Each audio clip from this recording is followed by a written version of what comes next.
Assalamualaikum warahmatullahi wabarakatuh.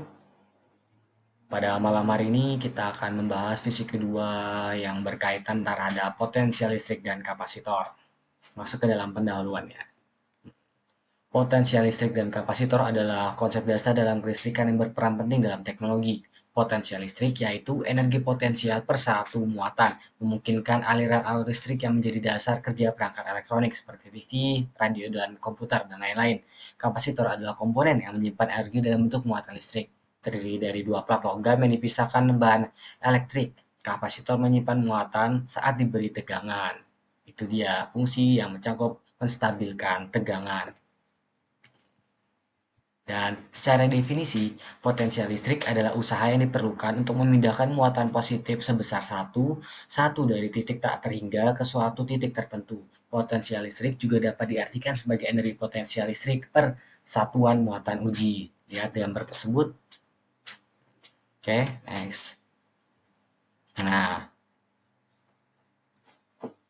potensial listrik juga elektron tidak dapat bergerak sendiri dari plat A. Contoh lihat gambar di sini, elektron tidak dapat bergerak sendiri dari plat A. Plat A bermuatan positif dan B bermuatan negatif. Secara alami ia mendekati muatan positif dengan menjauhi muatan negatif. Elektron ini menjauhi muatan negatif untuk dekat ke muatan positif, sehingga diperlukan usaha untuk menggerakkannya ke arah berlawanan. Jadi, elektron tidak bisa bergerak sendiri, harus ada dorongan atau usaha yang akan menggerakkannya. Next. Ini masuk ke dalam rumus potensial. Yang kita tahu V sama dengan W per Q, yang dimana V adalah benda potensial listrik dengan satuan volt. W adalah energi listrik, satuan joule. Q sama dengan muatan listrik, satuan coulomb. Lanjut.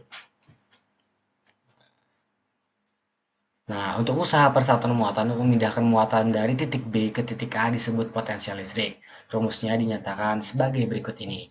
V sama dengan W per Q, di mana V benda potensial listrik dengan satuan volt, simbol V, W energi listrik joule, dan Q muatan listrik.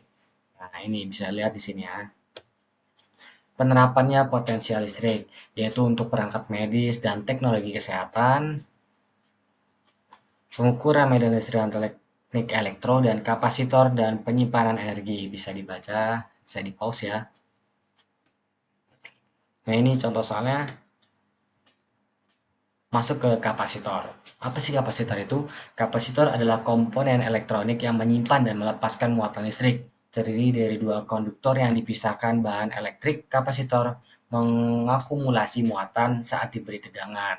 Nah, siapa sih penemu kapasitor? Ya, penemu kapasitor ya ialah Edward George von Thales pada abad ke-18 pada tahun 1745, yaitu dia merumuskan bahwa kapasitor adalah komponen elektronik dengan berbagai fungsi penting dalam sistem kelistrikan. Next.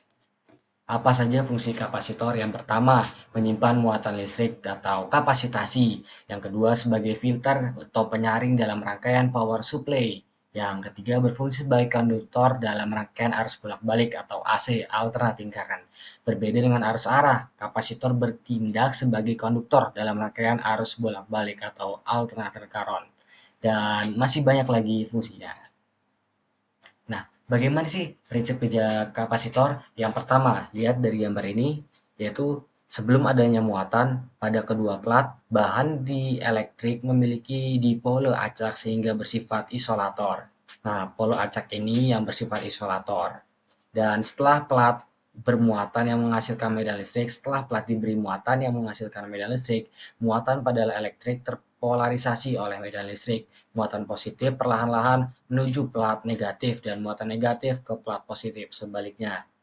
Dan tahap ketiga yaitu akibat terdapat medan listrik baru pada elektrik yang melawan medan listrik kesemula saling menghilangkan sehingga medan listrik total menjadi nol dan arus berhenti mengalir.